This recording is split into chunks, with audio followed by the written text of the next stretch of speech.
Jean-Patrice, alors je ne sais pas comment vous avez fait, moi j'ai pas vu la queue, la une d'un journal ce matin. Bonjour Laurent, bonjour à tous. Effectivement, j'ai eu un petit souci ce matin, pas de journaux sur mon bureau, problème de livraison. Mais comme il y a Internet, ça peut s'arranger. Alors, sachez qu'au niveau continental, la grande affaire, c'est la mise au banc de la Hongrie d'Orban.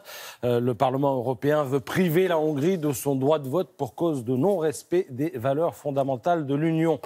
Au niveau national, la grande affaire, c'est la présentation du plan pauvreté par Emmanuel Macron, lui-même en personne. Il est attendu au tournant potentiellement social de son quinquennat.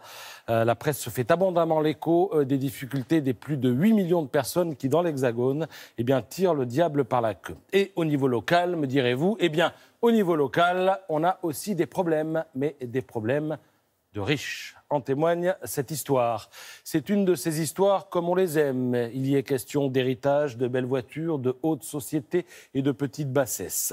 Une de ces histoires où l'argent prime sur les liens affectifs qui constituent l'apanage des grandes familles jusqu'à ce que le patriarche soit rappelé auprès du Créateur. Une de ces histoires qui se passe dans la France verte, profonde et discrète, celle de la Creuse aux poches bien remplies.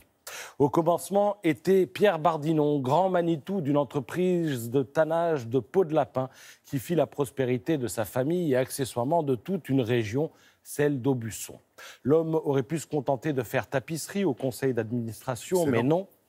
Il avait une passion, la course automobile. Il avait aussi du nez pour les belles bagnoles.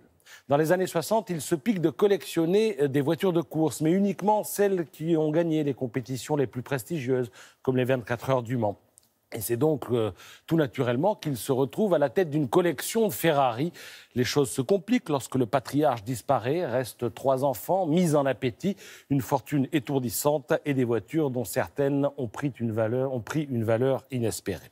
Ainsi, cette Ferrari, promise à la casse, a acheté 750 $ il y a fort longtemps et qui, après avoir été réparée, a fait la culbute. Aujourd'hui, elle vaut 38 millions d'euros. Enfin, je dis qu'elle vaut 38 millions d'euros, mais je devrais dire qu'elle valait 38 millions d'euros parce que figurez-vous qu'un des fils du patriarche, Patrick, a cru bon de la vendre pour empocher le magot.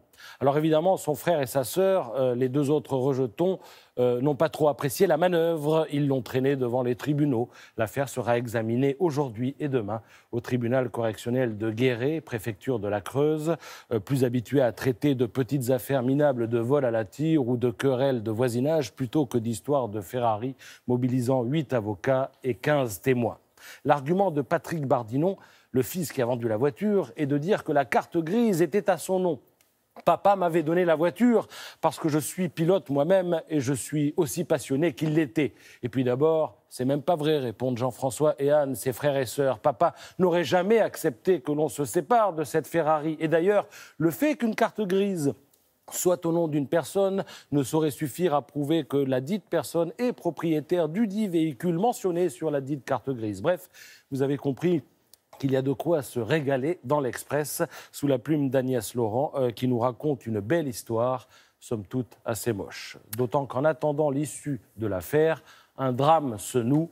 Sur décision judiciaire, toutes les autres Ferrari de la collection ont été mises sous scellé, mais ça ne veut pas dire qu'elles ne seront pas vendues un jour. C'est clair, et c'était sur le net. Merci beaucoup.